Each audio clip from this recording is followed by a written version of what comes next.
Hello, and welcome to Harder Than It Looks, Parking Uncovered, a podcast to facilitate connections and illuminate real solutions to common problems within the parking and mobility industry.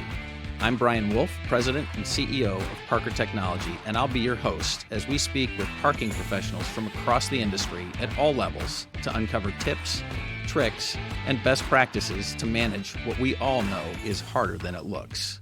Parking a car. On the show today is Joaquin Rojas. Joaquin is the director of parking for Bal Harbour Shops and the owner of The Parking Guy, a parking consultancy. As a 20-year veteran of parking, Joaquin has touched many areas of parking and has parked cars at some of the largest sports and healthcare venues in South Florida, managed a portfolio of 40 parking assets, and even done a stint where he conducted parking audits and parking studies. Through it all, Joaquin has always prided himself on improving parking operations at any asset he's ever been asked to manage. In other words, he's seen a lot in parking, and his number one mission was always to leave the asset better off than when he started. I didn't want to call out all of his experience because we'll get to more of the specifics when we get into the meat of the podcast. So on the show, we'll touch on his perspectives on the most challenging parking environments, what it takes to run a good, clean, and efficient parking operation. And finally, we'll touch a little bit on his experience implementing different technologies in different parking environments. Joaquin, welcome to Harder Than It Looks. How's it going? Thank you for having me. Yeah, of course. It's great. It's great to finally get you on the show. So what I'd like to do at the very beginning of the show, in your bio, you wrote lots of stops or several of the stops along the way. But what I want to do is typically, rather than ask you how you got into parking, I like to actually hand you the mic and say, listen, go back as far as you want to go and tell me your story. Tell me Joaquin Rojas' story from where you started. And it can go before parking if you'd like, but from where you started and how you got to here, which of course then will lead us into how you actually got into parking. So I'm handing you the mic. It's yours. Tell us your story. I was born in Nicaragua, Central America. My family migrated from Nicaragua in 1987. I was 1 year old at the time. So basically got here to Miami, and I've been in Miami ever since. Graduated here, high school, and then I started parking at the age of 17. Okay. I started as a parking cashier for Standard Upco at that time. And then SP Plus, about Central, and that whole thing. Yeah. And that's where really my career took off. I became a supervisor with Standard, and then I left Standard and joined the parking network, where I got to work with Clyde Wilson. Yeah. Doing parking studies and audits and knowing the business, because the business for Clyde, he always mentioned the business is on the streets, right? It's hard to run a parking from your desk at that time. Now things are a little bit different, right? Yeah. I do it a lot, I did that for a couple of years, and then I joined the Miami Parking Authority as a parking manager, and that's when I got the I think the biggest opportunity. It was to manage and run the newly built parking garages for the Miami Marlins. Yeah, and it was a lot of hard work because it was new for me. There were so much expectations for the Marlins that year. We had some a lot of good stars, and everybody said, this is our break right here. We're going to make the World Series. Everybody was excited. So we had, I think, our first 10 homestand. It was like sold out every day. But the biggest challenge was there was no parking in the area. That was newspaper articles. Everybody would say, oh, how are you going to do it when everybody comes to the game and there's no parking? So we depended we had a lot of stakeholders in this operation. We had the neighboring houses. We would go knocking on their houses and ask them, are you going to open for your parking for the Marlins, or how many spaces? Oh, we could park 10 cars. And we tallied up all the spaces, and we went back to the city and said, hey, look, in the area where there's another 3,000 spaces. They felt a little better about the whole operation, but it was good. I got to pass that experience. It was tough, a lot of the hours, but I learned a lot. From there, I left the Miami Parking Authority, and then I went back to work with now SP Plus.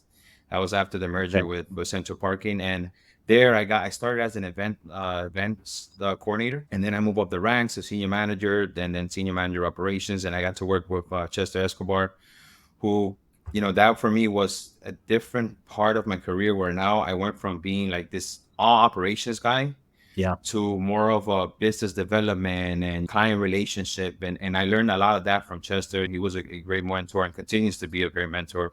He's been in the parking industry forever as well, so that was a great experience. We went through COVID. a lot of major changes. We got rid of like 50% of our workforce. At one point, I was the maintenance guy, the bookkeeper, the manager, the senior manager. But we had to do what we had to do. We had to do right by our clients and making sure that we were trying to, increase or keep the bottom lines at least to a normal pace. And then, in 2021, I decided to take a step back and focus a little bit more on my family. And that's when I decided to join the Whitman family at Bal Harbour Shops as a director of parking. And it's been a great journey with them. I started with them as their parking director, and all I was in charge was of the parking garage.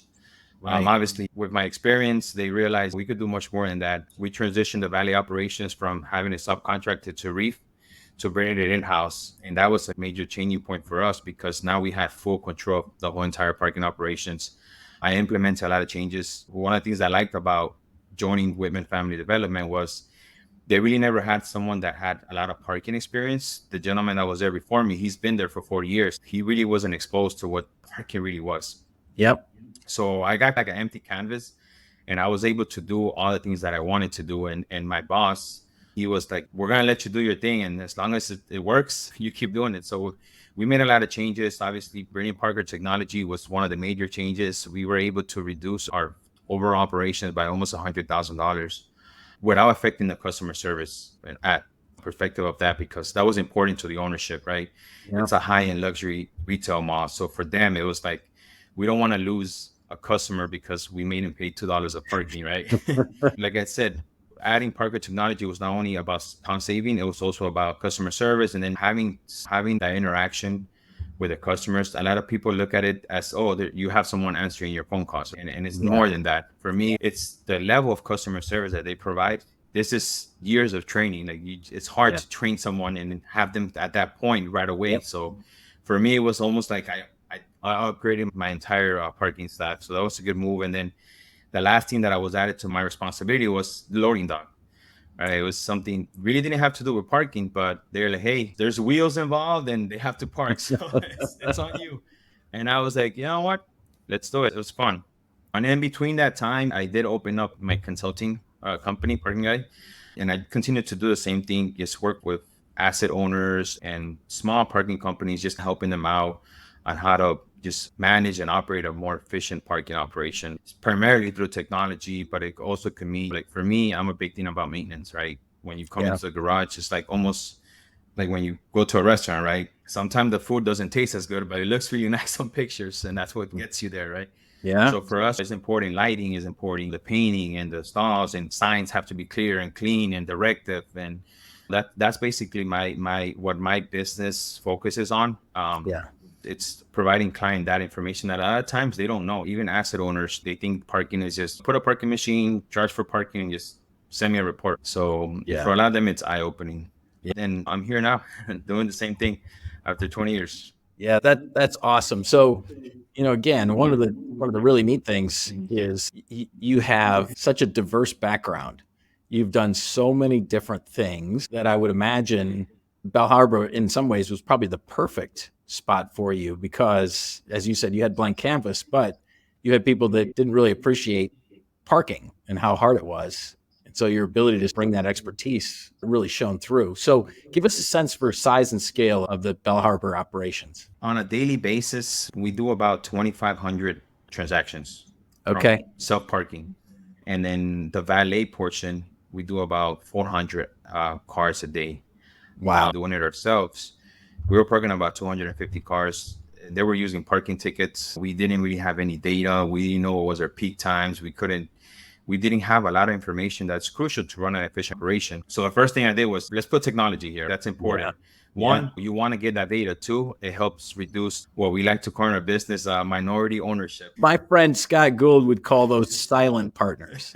It changed the way we looked at valet because now we saw the numbers, we saw where the capabilities were, and then we found ways to make valet more enticing. We want our customers to use valet. We want that first class service. And I know I sound a little biased because it's my operation, but we run such an amazing and valet operation that I saw the potential. I was like, we need to drive more business. and not for a revenue perspective, but we need to drive more business because we need customers to see this experience, to feel the experience where someone comes in and they know you by your name, that they help you with your luggage, that our retrieval time is less than 5 minutes. Like that experience is hard to see in the valet industry. And I've used valet all over the country, so I know it firsthand. So we did some analysis. We said, you know what? The only way that we're going to drive valet is to reduce the parking rate. So we reduced the parking rate and our valet activity went up 20%. We created a member program where people could sign up for access and they get a free valet as their introductory. And what that has done is it introduces the customer to that experience. And once they have it that first time, once they have that taste of it, they just keep coming back and keep coming back and keep coming back. So that was really good. And during the holidays, we could do 4,000 transactions on a daily basis between valet and self-park. That's nuts. So you touched on a pro tip, right? This pro tip, I usually tug on my ear and say, if you take great care of the customer, they're going to come back, mainly because they don't want to have to reinvent parking every time. If you give them a great experience, they'll come back again. But the converse is if you don't do a great job, then they'll go find an alternative. And so the key to loyalty is to deliver a great customer experience every time. I can tell that you're really dedicated to that. So that's awesome. Congratulations for that. So I want to go back to the Marlins. So my family and I are trying to get to all of the ballparks. And we went to the Marlins. It's probably been a while. They had just gotten started. The ballpark was probably brand new. It's certainly located in what I would say a heavily populated area, right? It's away from town.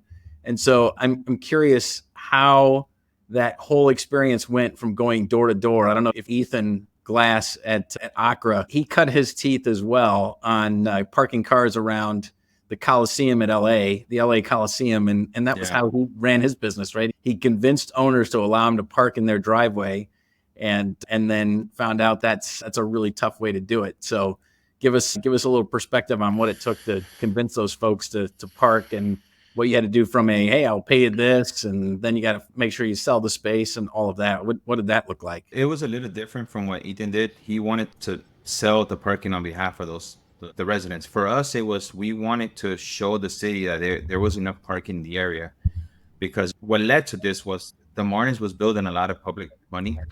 So there was a lot of outcry. Oh, spend all this money and now you build this nice team and we're going to have 37,000 fans, but where are they going to park? Yeah. So we had to prove to them. So we went around and we found lots and we found garages where we could do a lot of shuttling services and stuff like that. But within the area, within a walking distance, we wanted to see how many parking spaces we had. So that's when we just tallied. We said, okay, look, within the 3 blocks of the Marlins Stadium, you have X amount of parking spaces where people don't have to use a shuttle. They could just park and walk over there. Yep. And we just show that report to the city of Miami and the Marlins as well. I worked with Mike McKean on that project. The other thing was just the expectations were so high. Right. A lot of burden was on us because the first thing people don't realize, but the first impression is parking, right? Yep. It was a major operation. I think at that time we had 120 employees for every game. We filled the garage every day. Every single day for the first, like I said, maybe 10 homestands. Yeah. But the interesting part, and this is things that you learn when you're in parking. So a lot of emphasis is always on the home opener, right? This has to be great. This is the first experience and that. And the home opener went seamless. We had everybody, the garages, we had all the fans in the garage within 15 minutes before the game started. We're a little scared because is everyone in here or are we missing more people? Is there an accident somewhere? Is there missing? But we realized that we planned well and we did everything we were supposed to do. And we were like, we got this already. And 2 games later, we just got hit again. Signs weren't ready. And the police, we didn't do our huddle with the police to get the flow of traffic. And so it was a moment to, all right, let's get back together. Let's regroup. Let's figure out what we did wrong. Almost watching video. And let's try to see what we didn't do in the last game, but that we did right in the first game. And overall, it was a good operation. It sucked that the Marlins then traded everyone else and the expectations weren't as high. So it was the operation got a little easier because we didn't have as many cars coming in. But it was a really good learning experience. I also got to work with Mike, man. He was a good mentor at the time. He taught me a lot. And again, it was being there. I'm a big Marlins fan. So to be able to work there was a really good opportunity. Yeah, that's great. Did they ever let you watch? Oh, yeah. Yeah, we were going and watch the games all the time. I had a radio, so they thought I was security. I would just walk in. So we would usually go like half fourth inning, fifth inning, and watch some of the games and stuff like that. But it was fun just to be in that environment. I know it's a lot of work. Event parking, it is a lot of work, but that environment, it's an exciting environment. I also got to work at a public hospital, so it's a whole different operation. I don't want to say you got to have pity for people, but you have to understand a little bit more understandable because you don't know who you're dealing with. You know, it could be somebody that lost a family member or somebody that's Right. really sick or stuff like that. So it's just a whole different environment. But it was good. It was a good learning opportunity for me as well. Yeah, no, that's good. I did see the healthcare piece of it too. Okay, so now I'm going to throw you a bit of a curveball. You're a baseball guy. You'll get this. So, of all the experiences that you've had parking cars, which one of those parking experiences so far that you've been in has been harder than it looks? The Marlins, by far. Okay. Yeah, it has been because it was sometimes when you're in the parking industry or when you're managing a parking garage or a parking operation, a lot of you have a lot of control of what happens, right? Yeah. Most of the control, if your equipment is not right, you have the control to keep the maintenance, to keep the garage clean, to make sure the rates are good, to your signs are good. With the Marlins, we had so much outside factors like what was the weather going to be like when it's raining, weather is bad. Is the police, with the police, depending on how the police controls traffic outside, it has a major impact on us. We also had who were the Marlins playing? Was it going to be a good team, a bad? Then Right. when you have event staffing, it's hard because you have so many new faces every day. So it's almost like you're retraining people every single day. So that was very challenging, but it was where I learned the most, right? I learned how to be more prepared. We had a planner right before the season and we assigned tasks to different people and we had to keep updated. Oh, was it completed? Was in progress? Was stuff. So stuff like that I learned that has helped me got to where I am at today. Yeah. And you probably, if you had 120 people, you probably had several layers of frontline supervisors, managers. So you probably got a full on dose of managing people and managing fires on the fly. Yeah, absolutely. I had an assistant manager that worked directly with me, and then we outsourced the staffing company at that time, which was CSC, and they had a manager, and then they had assistant manager and that supervisors. Meet a lot of people during the year, worked with a lot of great people, and it was overall it was a fun experience. You know, aside from what I learned, I enjoyed my time there. It was very short, because I got another opportunity, but it was really fun. Yeah, that's awesome. All right. So along the way, in that same vein, everybody has a parking story, their favorite parking story about either a difficult customer, a silent partner, something. Pull out a story or two for us to share. Let the rest of the parking listeners commiserate with you. Yeah. So this is a very interesting story. I joined SP Plus again as an event coordinator, and it was this specific location. And the way the role was sold to me was like, oh, you're gonna come in as an event coordinator and you're gonna run the operations. So for the events, we had a basketball arena next to us, so we had a lot of that arena traffic. What he failed to tell me, that location had gone to a major audit, and we literally had to let go of 95% of the crew. So I get there, there's every day we had to call to get staff because we didn't have any staff. And then every single day while I was there for my first week, we lost one person.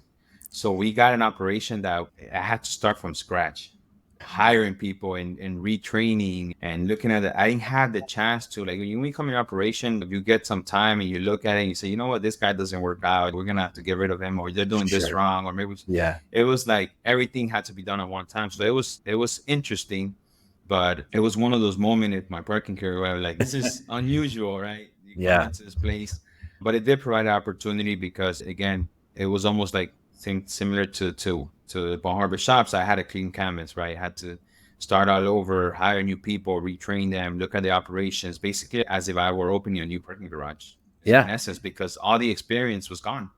Yeah. The system manager, the manager that was there, everybody was gone. So I didn't have a chance to ask questions. Hey, so at what time do we set up for the event, or when does it end, or how does the traffic flow? It was like, here you go, learn. On the fly. Okay. So then how many people do you suppose you've hired in your career? At A lot. least over 200 or 300 people. Yeah. Okay. All right. As we've grown, we've had a challenge finding good people. And one of the things that I think we found through our time is you can't just pluck somebody off the street. That generally doesn't work. These folks have to be gritty. They got to be critical thinkers. So I'm curious if you have tips or tricks. Like, how do you know that you've seen somebody that's going to work? And obviously, listen, I just told somebody the other day, my batting average for hiring people, and I've hired lots, probably not 200, but I've hired enough. and my batting average is 500 at best, right? It's somebody you think is going to work out and they flame out, somebody you're going to take a chance on and they turn out to be the best thing you ever did. So what do you look for when you're hiring folks? And are there telltale signs that they'll make it in parking? One of the tricks that I've used for many years is during the interview process, I'll ask them like a genuine question, right? Okay, if you get a chance to go on vacation to anywhere you want around in the world, where would it be? Right? Because that's not something that you practice when you do interview. And from that, based on the answer, I get to see if people put a thought process into it. Yeah. You know what? I like the beach. I've always wanted to be in Fiji. The water is beautiful, and I heard the food is in the culture stuff like that.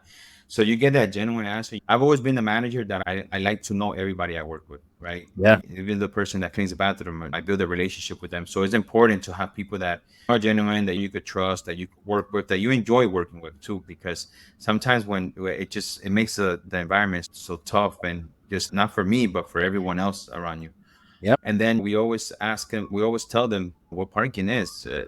You have to understand, it's a business that operates all day. We work weekends, night, holidays. There's days where everything's flawless and then nothing happens, and there's days where the equipment just decides to give us all the issues in the world. So just prepare them for that.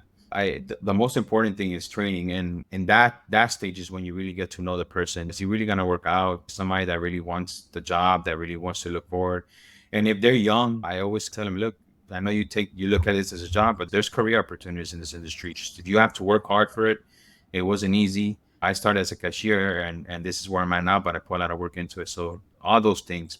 Yeah. And like you, maybe my batting average is probably at best 500. Yeah, it's tough. So you said a couple of really important things. Ask them a different question, get them in their comfort zone so that you get a genuine answer. So it's not where do you want to be in 5 years crap. It's show me the real you. I love that. I love trying to tease out the real you in the person. I love even going back to asking somebody to tell us their story, because then you can hear how they made choices. And some of my favorites are that, hey, I worked with Jim Smith, and when Jim left, he pulled me along. And so then I know that at least Jim Smith, I don't know Jim Smith, but I bet Jim Smith had pretty good standards. If he got a bigger job and he dragged somebody along, then I knew that was probably it was going to work out, because that person at least had impressed one person. So you use a proxy, right, for others. That's good. And then building relationships with folks. I don't know very many people who will work hard for bosses that don't know them well or don't really care about them as people. It's really hard to separate personal from professional. But I also love the fact that you set the expectations. We try and do our best as well, that this is a 24/7 operation. It never closes, and it's always unpredictable. Some days are better than others, but other times you're going to get yelled at, and you have to have tough skin. You got to be gritty in order to get through a day or two in the parking business, for sure. All right, so I want to jump over to your audit side, and I want to pick your brain. So the parking studies and the audit work that you did, like in your experience, what were the hallmarks of a good, clean operation? What did they have to do in order to run a great parking operation? You could draw from your own experience, but what are the things that you have to do well to run a clean, efficient parking operation? The number one rule, and the thing that I'm always going to stand by, as a manager, you have to be there. When we go audit these places, we will ask the attendant, do you have a supervisor? Oh, no one's ever here. Some people didn't even know who their manager was.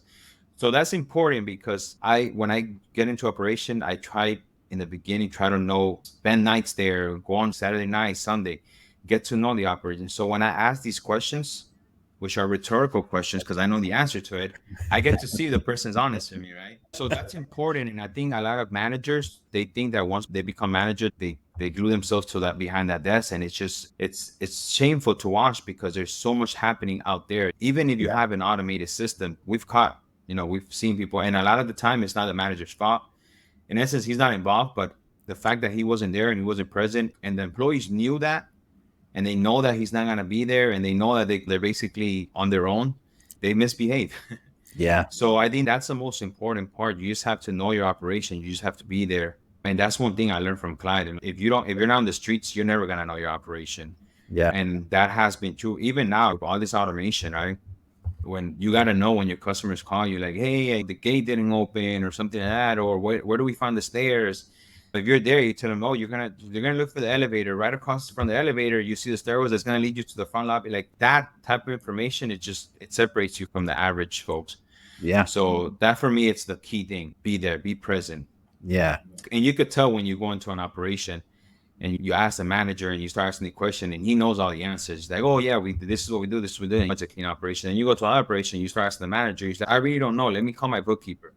So his bookkeeper is the one that has all the information and stuff like that. So, for upcoming managers, I think that is very important. Spare a weekend. I know as a manager and when you work Monday through Friday, you get to know your operations, get to know the people. Yeah. If you go as far as if you have people working at night or events, order them pizza, bring them water, anything like that. Right. People appreciate that stuff. And the good manager is always a good location is going to be a reflection of a good manager. Yeah. Wow. That is awesome. Could not agree more. The whole idea of being present and seeing it firsthand is so key, and just being there is super important. All right. So now let's shift the conversation just a little bit and let's just talk about you've got 20 years of experience. You've seen a lot of change. I've seen a lot of change in 8 years. I'm sure you've got double that. And talk about the technology that's sweeping through and how you view the technology, the use of the technology, and then more importantly, how do you decide what technologies to recommend and or to put into your operations? How do you evaluate it? You let it soak? What are your sort of principles or tips and tricks and secret sauce around dropping technology into an operation? The most important thing is evaluating each operation, right? The same technology doesn't apply for all locations. You can't assume that the technology for a 50 space surface lot, it's going to be similar to a 1,500 space parking garage, right? And you have to know your demographics as well and stuff like that. So I think the biggest difference in technology for me, for my first 15 years of parking, or maybe a little less than that, it's been a slow shift, right? We introduced automation, right? Pay on foot stations, and everybody's, wow, this is impressive. And then it took 5 years for us to get something new. Oh, now we have license plate cameras. And then, but the last 4 years, there's been so many technological advances in the parking industry, like LPR enforcement and gateless equipment and the pay by phone and the QR codes and the automated signing up of monthly parkers and all that, where it's made it so easy. And there's so many different companies that you could choose from, and you have to do your homework, which is going to be the best for this location, what's going to give me my bang for my buck. And every time I look at an operation, I look at it as if I'm the owner, right? I want to see how am I going to make the most money or sometimes it's not about the money. Sometimes it's about, we want to provide a better level of customer service. We want the experience to be good. Okay, so if that's the case, then maybe we do free flow parking and we use LPR enforcement. But it always all depends on the location. For me, I'm still a big believer of gated solutions. I think that it's where you capture most of your revenue. LPR, the automatic license plate recognition enforcement it's gotten more popularity in the past 2 years. I like it. I think it just works in smaller locations. And the only thing I don't like about it is a lot of these companies, if you don't pay for your parking or if you don't pay for the entire time you park there, then you get a $80 citation, right? And I don't know about other cities, but here in Miami, most locations, if you don't pay your parking or if you don't pay all of your parking, you're getting an $80 notice. So that experience, even if you were trying to pay for your parking or you paid for 3 hours and extended your stay by an hour more, but now you got to pay now you got a $75 citation. Now you got to call somebody or email and go through a dispute process. That kind of eliminates that whole thing that the parking industry has been trying to push for many years. Give your customers the best experience, right? Yeah. We during COVID, our goal was how do we get customers not to touch equipment? So we invented the QR code became a big thing. I remember equipment started doing the waving of the hand to grab the ticket so they don't have to press the screen, just to improve the customer experience. And as again, it works in a lot of locations, and I like the idea for certain locations, but I'm still a big believer of gated solutions. I remember in 2017, we installed flash equipment in one of the garages, and for me, that was one of the biggest change in technology because I was so used to this old traditional park system. Yeah. Where you grab a ticket, and if you had to change the rate, you had to send an email and you wait for 2 weeks and then program it. And then Flash came up. They had the app. They were one of the first ones that had integration with two-way interface for customer service call. They had everything was cloud based. So I remember I would sit at home and just watch the activity that was going on in the garage. So that was one of the biggest change in technology for me at that time. And now all the parking equipment have the same thing, the SCADA and all of those folks. Again, gated solution is still my thing. And the good thing about gated solution, there's so much integration, right? You could still have a gated solution. You could still issue someone a ticket and they could still pay using a QR code, right? Or Right. you could have a gated solution where it reads their license plate, opens the gate, then you go scan a QR code, put your license plate, and you pay for your ticket. And at the end, if you paid, it opens the gate. If you haven't paid, you can make a payment. So even with gated solution, there's still ways for you to create a frictionless parking experience. Yeah. No, that's and good. Capture most of the revenue. Yeah, and capture the revenue for sure. Yeah, starting from the obvious, you got to evaluate each property on its own. What does it really need, right? Gates, no gates. Some lots probably are good candidates for no gates, but if you got you got a big space, you're trying to not just control parking, but you're trying to tell people that they don't belong there unless they know it's clear that they're paying. And those are the big tenets for me. And then to your point, the advancement is giving lots of people, lots of consumers different options for being able to pay. And so it really then just comes down to you acting like the owner. I love that. And evaluating it as if it was your own money. Another good pro tip. And then giving it a shot. I'm sure you've probably had an inkling about a technology, dropped it in, and gave them a small pilot before you went whole hog, just to make sure it did exactly what they said it would do. Yeah, absolutely. That's important. We gotta test the waters first. Yeah, for sure. Okay. All right, let's go ahead and transition into what I call the lightning round, but it's not really the lightning round. What I'm trying to do is just ask the same questions to all of my guests, and we get all kinds of great answers. So my first question is, what phrase are you known for? So in other words, you've got a group of folks that have been around you, colleagues that have been around you for a long time, and someone else in the group utters a phrase, and they're like, "Oh, that's classic Joaquin Rojas." We had this thing in SP Plus. So my name is Joaquin, and they call me Wok, which is almost similar to guacamole. So we will always say the wok is extra. When you go to someone and you want guacamole, you have to pay a little extra for it. So that was the phrase. I even did like an emoji out of it and everything. So for a while, somebody say, "Oh, the wok," they were talking about me. The wok is extra. So when people would call me, I kept it going a little bit. I took advantage of it, and I would tell people, just remember, the wok is extra. It's going to cost you. All right, I'm going to remember that, the wok. I love it. All right. So then the second question is, what is the hardest thing that you've ever had to do in your life? We'll get to parking in just a second. What's the hardest thing you've ever done in your life? The hardest thing was finishing college, getting my bachelor's degree.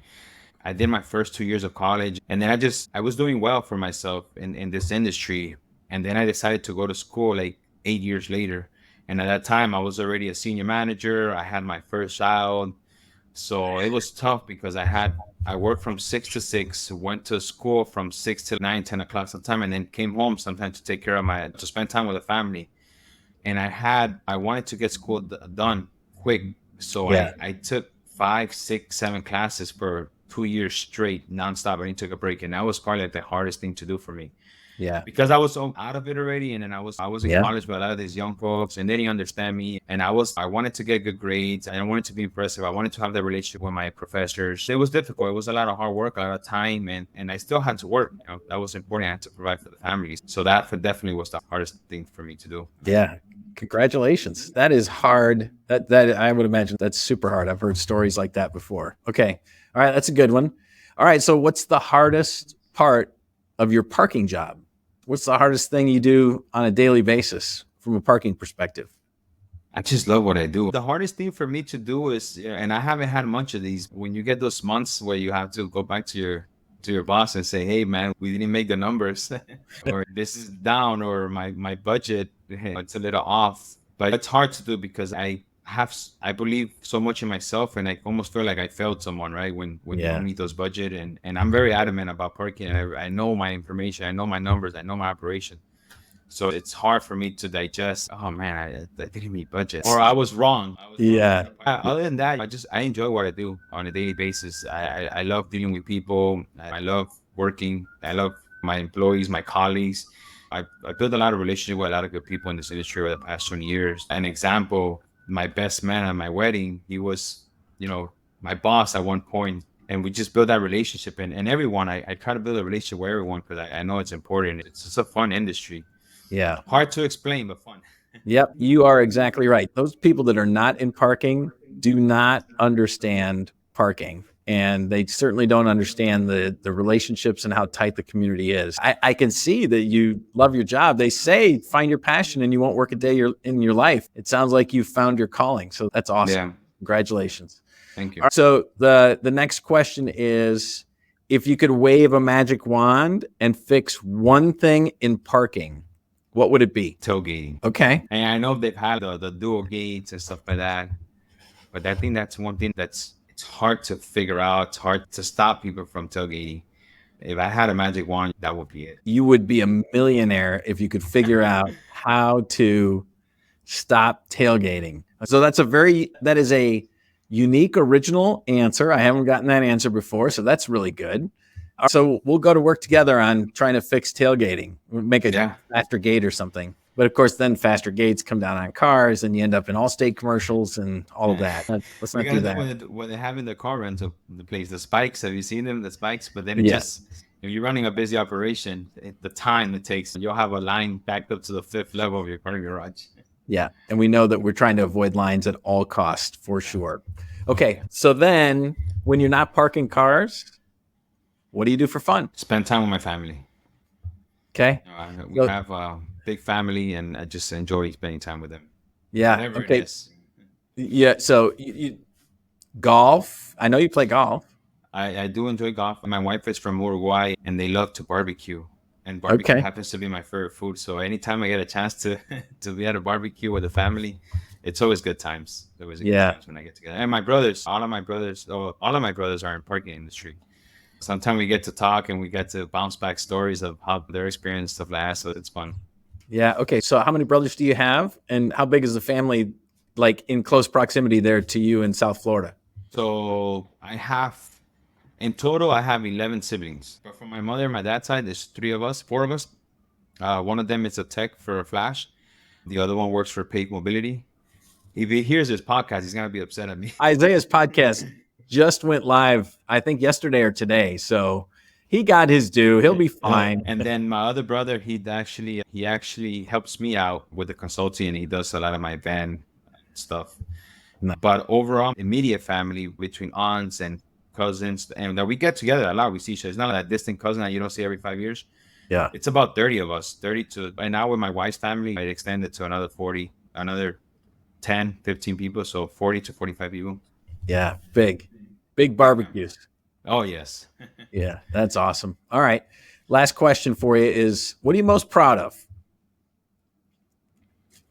One of the dreams that I always had was to have an impact on people.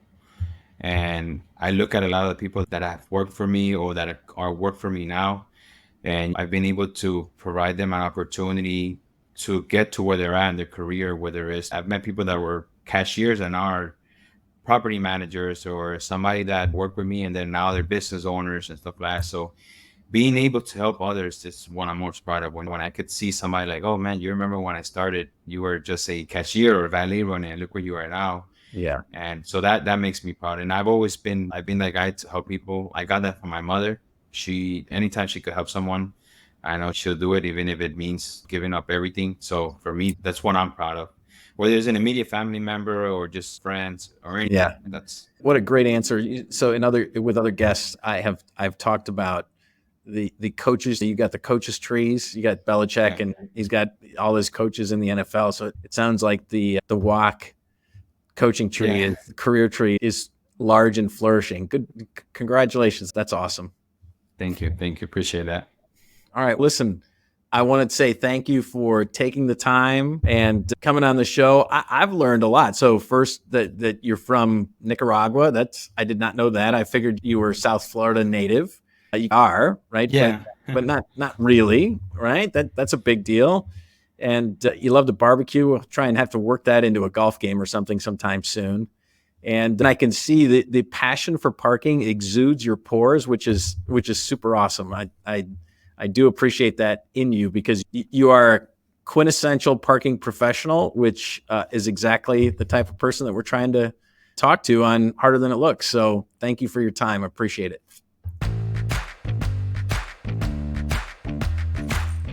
Welcome back to segment 2 of Harder Than It Looks. With me from all the way across the pond in the UK is Steve Morrell. Steve is the managing director of ContactBabel, which was founded in 2001 to provide high-quality primary research and analysis to the UK and US contact center industries.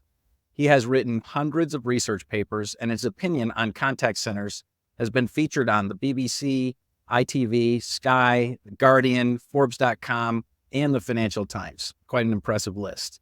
He has also advised the UK government on the effect of offshoring on the UK economy.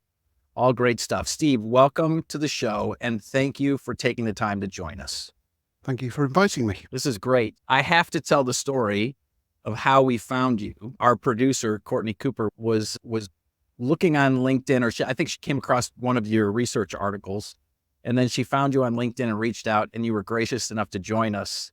I am super excited about the content for today. I've teed up a couple of questions, but by all means, you have a full license to take us in any direction that you think is really important as it relates to contact centers, customer experience. Obviously, that's near and dear to our hearts here at Parker. So maybe what we could do to get started is, let me just hand you the mic and tell us a little bit about your background, how you got into the contact center research business, and then more importantly, maybe about ContactBabel and how it works. Yeah, sure. I started as a computer programmer at university back in 1994. I wasn't terribly good at that, but I was good at writing things. So I moved into technology analysis, which allows me to write about the stuff rather than doing the hard bit. I stumbled into contact centers, really. I was at a company called Data Monitor, and they have various divisions, and lots of people wanted to be into cool things like e-commerce and internet, and nobody wanted to do call centers. And I was there, I was 25 years old, and there was an opportunity to run my own little bit of the practice. So I'm like, yeah, I'll have that. Not quite sure what a call center is or what it does, but I'm sure I'll pick it up along the way. So fast forward 4 years, I'd picked up quite a lot along the way. And in fact, I thought, like many people starting their own business, I probably know a bit more than my boss about this, but I'm getting paid a lot less. In 2001, I went alone. This was pre-kids. Don't think I'd have the bottle to do it now. I've got 4 daughters. It's January 2001, sitting there with literally no clients, no products, no nothing, thinking, oh, right, what have I done? I had a real stroke of luck. One of my friends was talking to somebody, and they said they had a big database of UK call centers. Would I be interested? Could I use it? Would I be interested in selling it? I'm like, yes, absolutely. So that was where it first started. So that in itself was a decent product. People doing lots of direct marketing with that. Because my clients are technology vendors to contact centers. But what the real benefit with that was, it allowed me to carry out large-scale surveys and really understand what was going on, rather than, as some analysts might do, say, oh, I reckon it's this. I can actually say 32%. And that's the key to my business. We deal in real life, real data, real numbers, real companies. Yeah. Okay, that's awesome. So you said a couple of things that struck a chord with me, and I think will with our listeners as well, is the fact that you stumbled into it.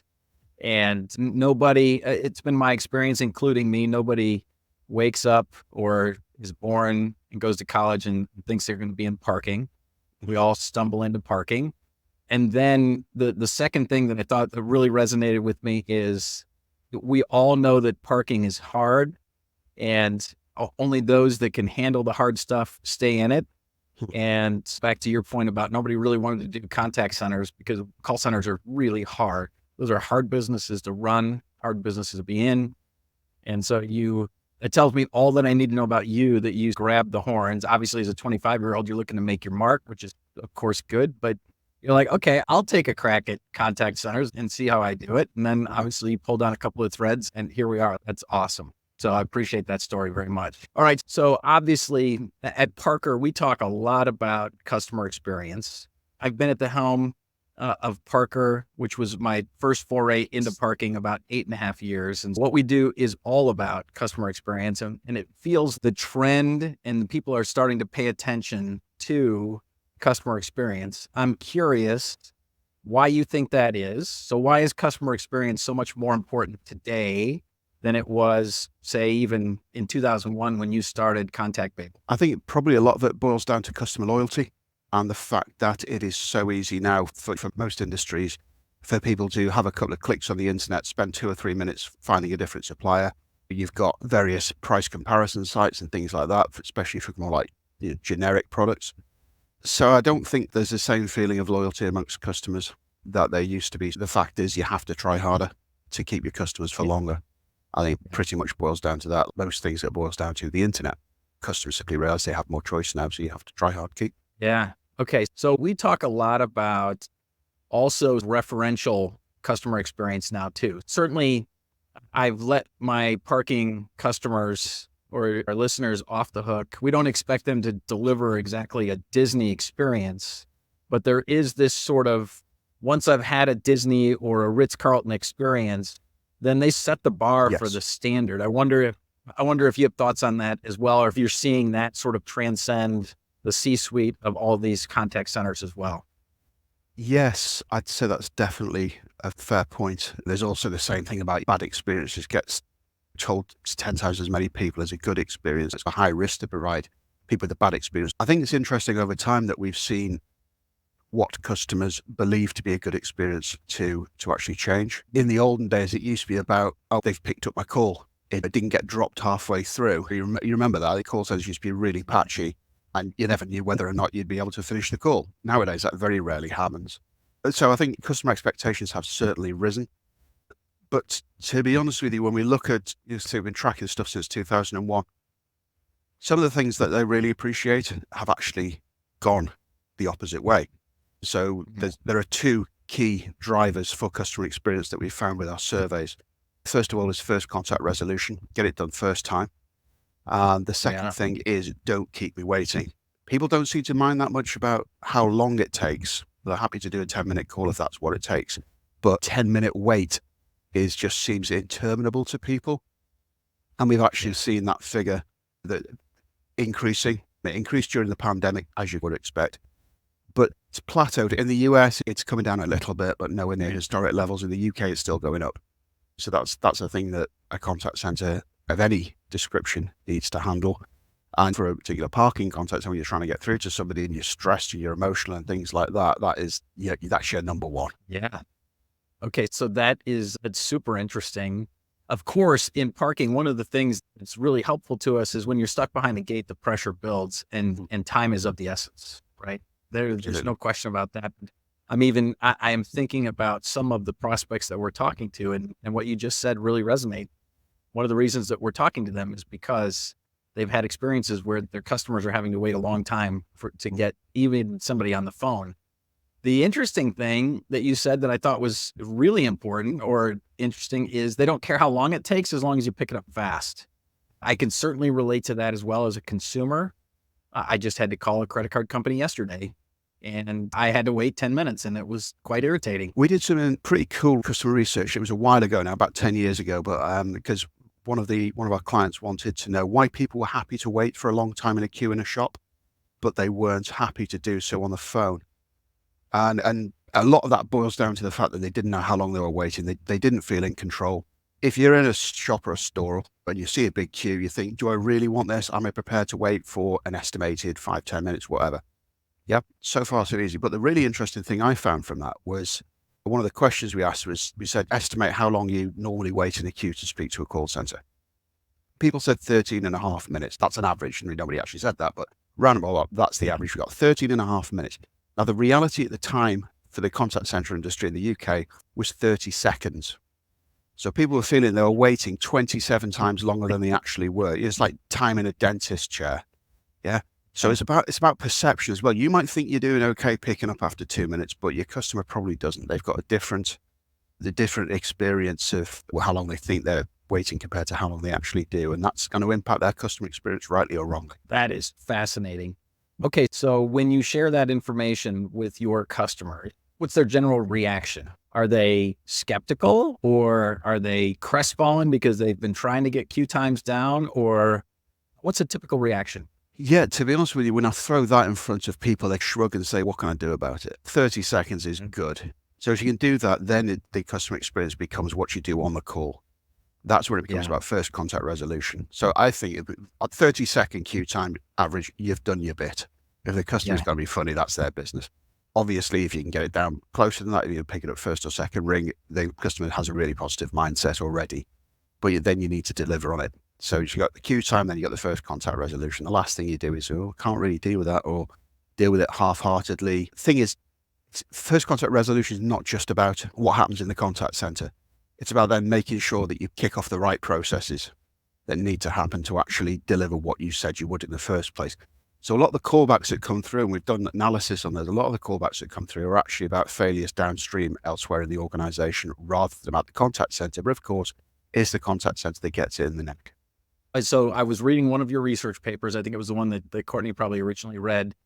And what resonated so much for me up front was the point that you made in the paper. And that is the contact center is the tip of the spear. They're taking the brunt of the customer's issues, but very rarely is the CSR rude or not attentive. It's really they're hamstrung if they can't push whatever needs to be done through the organization to get the resolution. That totally resonated with me.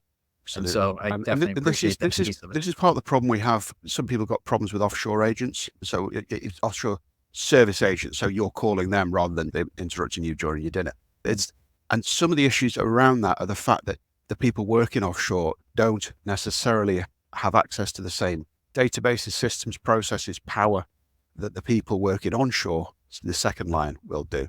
So in fact, people are complaining about offshore agents, but they're not. They're actually complaining about the fact that the guy on the end of the phone can't do what you want them to do because the company stopped them from doing it. So it's literally nothing simple in call centers whatsoever. Yeah. So we were going to go to offshore because I as I read your bio, you obviously advised the UK government about offshoring.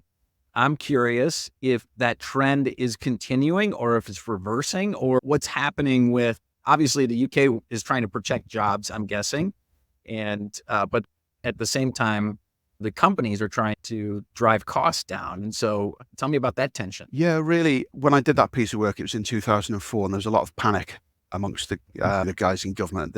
They'd seen numbers being thrown around, hundreds of thousands of jobs being moved offshore and things like that. And yeah, we did see movement offshore then, but I was skeptical at the time, as I am now, that it's made a particularly big impact on the employment, certainly in the UK. Really what we're seeing now is a move away from the kind of outbound. It was a lot of people like, my God, we were doing it. There was a lot more outbound then, back in the good old days, than there is now.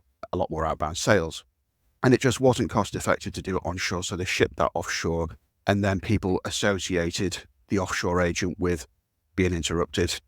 I'm not interested, blah, blah, blah, blah, blah. Yeah. But now a lot of the offshore stuff is actually tech support. It's actually fairly complex customer service handling as well.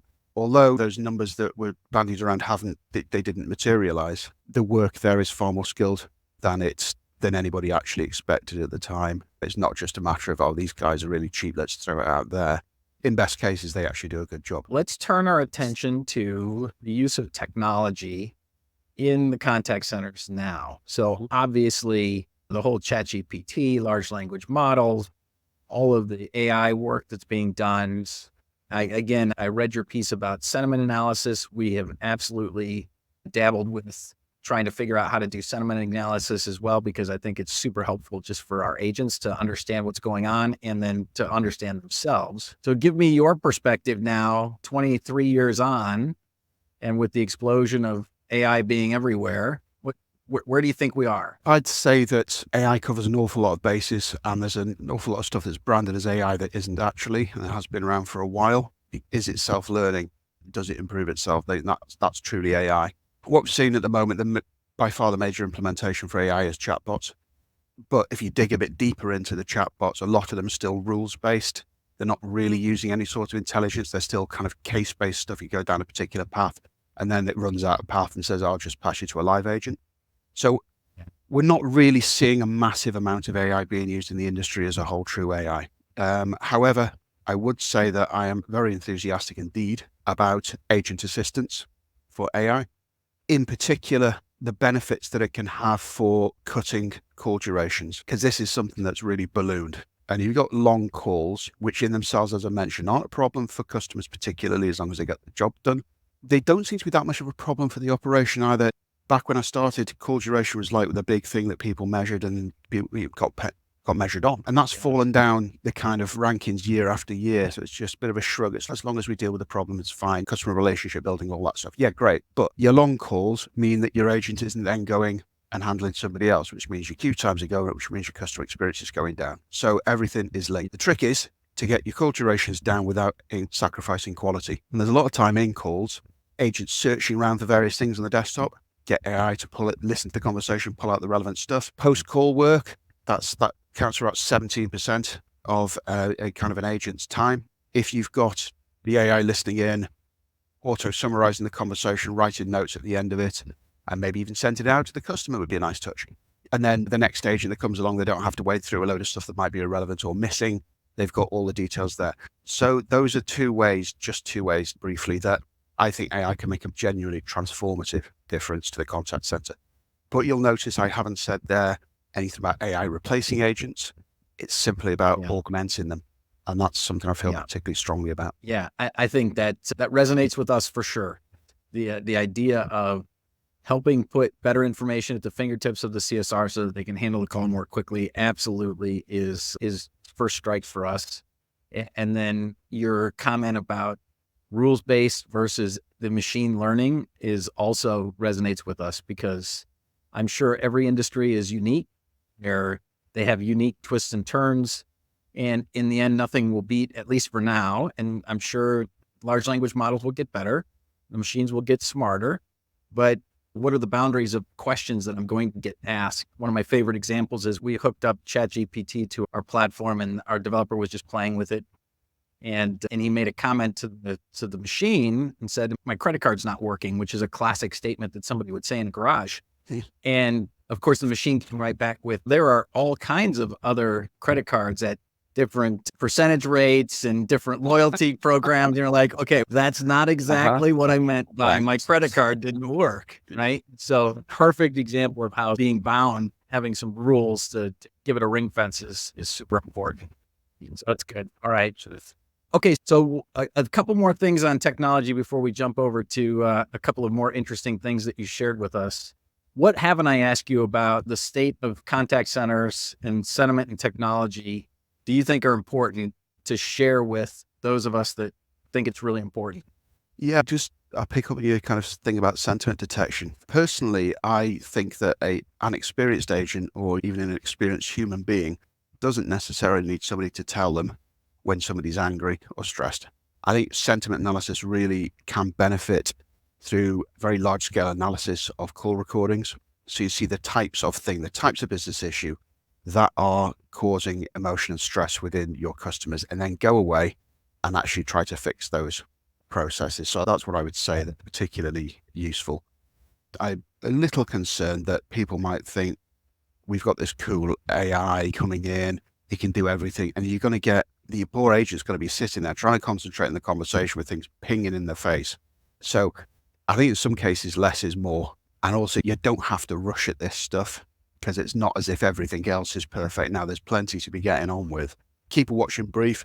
Have a look for if there's a real winning use case and you think, wow, if we could solve that one issue within our contact center or our business, that would make a massive difference. By all means, have a look at that. But you don't need to throw the kitchen sink at this stuff at the moment, because like I say, it's not going to go away. It's only going to get better. Yeah. Let other people make mistakes. I'm sure if our COO heard you say that, she would use that as ammunition for me to say, slow down, Brian, it's going to be okay. So thank you for that. You just corroborated all the things that she said to me. That's the first thing I would say. And then interestingly enough, I don't know if it'll go sequential this way, but the last interview I did for segment 2 was with a woman by the name of Amy Brown, and she's the CEO of a company called Authentics. And Authentics has been using AI and then augmented humans to detect what you're talking about, trying at a global level to try and understand what are the global pain points of their customers so that they can inform the C-suite to say, listen, here are the 3 or 4 or 5 real reasons that people are calling, and here are the distressing reasons. If we could fix these things, our loyalty base or our customer base would be so much happier. You just corroborate. And so it's good. We're 2 for 2 from a segment 2 perspective. So I appreciate that very much. All right. So let's move on to Amy introduced this concept in segment 2, and I think it's a good one. Her comment was, everybody has a parking story. And so at the risk of putting you on the spot, do you have a parking story that is particularly funny and or particularly challenging from a customer perspective? Do I ever? Yeah. It's interesting. Like, say, you haven't prepped me for this, but I'm like, parking story. Oh, yeah. Yeah, a few years ago, my family and I went to something very posh. We went to the opera at Versailles, which was fantastic. Really old room. Personally, I couldn't see a great deal because I was up in one of the boxes and it was actually facing the audience, because you're supposed to be there to look at all your friends and wave at them and look at what they're wearing, I dare say, back when it was built. Rather, I couldn't actually see the stage, but I'm assured it was excellent. So it was like kind of opera dancey type of thing. Not really my bag, but the girls liked it. So far, so good. So we came out and we'd driven there, and we were in a car park with about no more than 100, 150 cars in it, something like that. And it's pay on exit. And the machine broke. Nobody would answer. Nobody was there. Everybody was there. The opera thing took about 2 hours, and it took us 4 hours to get out of the car park. Oh, so there you go. And the guy at the front of the queue, at least he was French. At least he could talk to the people. I would have been like, I don't know what's going on. But yeah, that was a classic. The machine breaks and there's nobody there to help you. We can help you with that. So maybe we need to get in touch with the opera at Versailles. That sounds awesome. Okay, staying in Paris, if you will, because that's where you landed with your bike race. Tell us about this bike trip that you took from London to Paris that it doesn't sound like was very well planned out. It wasn't very well planned out, and I got talked into it at the end of a ball by my mate who was doing it for a charity, and I said, oh yeah, I'll do that. That sounds like fun. It sounds like the sort of thing I could do with losing a bit of weight for. So yeah, 6 months later, got on the bike, realised I hadn't been on a bike for about 30 years. But how hard can it be? The answer is very hard.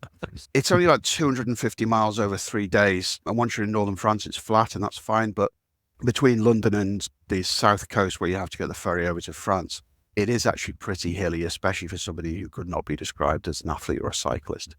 And it was also the hottest day of the year, which in the UK doesn't mean much. It's hard work for us. Anyway, the person planning the trip wasn't cycling, didn't know much about cycling, but had a map.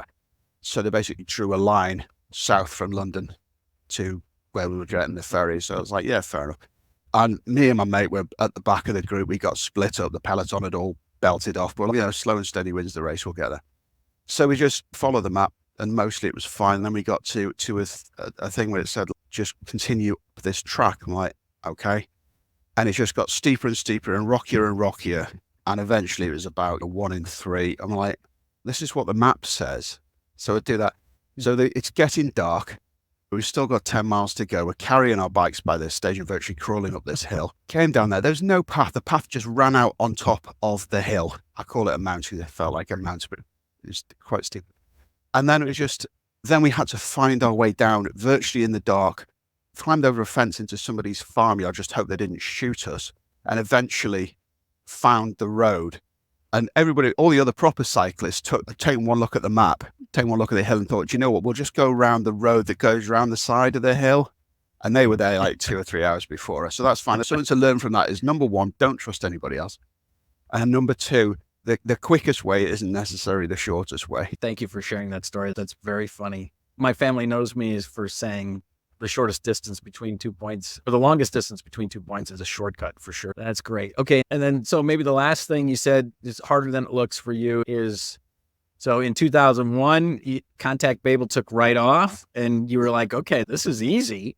Sounds like you tried to start a couple of other businesses and it turns out that it wasn't quite as easy. Tell us about that. Yeah, sure. Well, in 2001, I started this business. Like I said, I didn't have much to begin with, and then a friend put me in touch with somebody who had an incredible database, and that really helped. I also got a big piece of work off a former client who wanted me to write a book, and they paid me what was a very good amount of money for that. God bless them. I promptly thought, this is easy, isn't it? I went out and bought myself a sports car, and then basically didn't make a penny for the next 12 months. You'd think I'd learn. But yeah, unfortunately, it's not as easy as having those two great pieces of luck landed in my lap, but that really helped. And since then, I've started up a business selling kind of bulk SMS messages to businesses to send out to their customers. Didn't work. I tried a thing whereby people told us if they needed an outsourcer, we had a pool of outsourcers and put them in touch and take a cut. Didn't work for me. And then recently we've tried something whereby providing pay and rewards information to UK contact centers, because there's not really a provider of that. Again, hasn't really taken off. And the three things those have got in common is the fact that I didn't have the time to dedicate to it. You need 24 hours a day, really, to start up a business. Yes. And all the time I've got ContactBabel. I'm not, going to put that to one side I'm thinking, I know the shortcuts by now to do things. I'll be able to do this, be able to do that, be able to leverage this, that, the other. Nah. Didn't get any particular strokes of luck with that. No big client coming along. Didn't have a big partner saying, yeah, we'll help you with that. We'll put the wet message out there. Although I did try these things. It becomes a matter of time and you start to think, even if it works, how many years will it take to get anywhere near the level I am with the business I already have? In all cases, the answer that has been, take the time you're using to do this other new stuff and focus on your existing stuff that works. Yeah, that's awesome. I appreciate that. And I appreciate you sharing those stories. First of all, humbly, it's tough stuff. The idea of focusing on what you know is best is absolutely a pearl. It's an ear tugger for sure. And then, as you said, it takes a couple of strokes of luck. I have read more than a few times that many of the billionaires got there because they were really lucky, not necessarily because they were that smart. Of course, they were smart and they had moxie and all of those things, but it takes massive strokes of luck sometimes to get where you're going. I can count 2 or 3. It will be interesting to know, actually, because you hear the phrase serial entrepreneur. I wonder how many of those are kind of concurrent entrepreneurs as well. Or do they build one thing up, stop, build another thing up, stop? Because there's not an awful lot of, when you run your own business, there's not an awful lot of spare time. What's funny about that is I ran into a venture capitalist one time who said he would absolutely refuse to invest in a second-time entrepreneur. He said, because the first time they take for granted all the things that they got lucky about and they thought they had it figured out. And he said, invariably, anytime I had invested in somebody who'd done it once, the second time they failed. So those are all good pearls. Okay, Steve, is there anything else that I haven't asked you or that you'd want to get out there for our listening public as we wrap up this segment? Only a quick plug, if I may. On the ContactBabel.com website, we've got a lot of free research based on real surveys with businesses and customers. So basically anything you need to know about the contact center or customer experience industry, it's almost certainly free. Help yourself. That's awesome. Yeah. Well, I appreciate that very much. We'll make sure we get that in the show notes. Thanks again for joining us. Thank you for responding to Courtney's request from LinkedIn. It's awesome. It's a great story. And I wish you all the best. And hopefully I'm going to stay in touch. I will definitely follow you because you are saying many of the things that resonate with us. And so we're aligned in that front. And so it's good to know that we're aligned with experts. So I appreciate it. Thank you. It's good to hear. Thank you. Okay, that's a wrap on this episode of Harder Than It Looks, Parking Uncovered, presented by Parker Technology.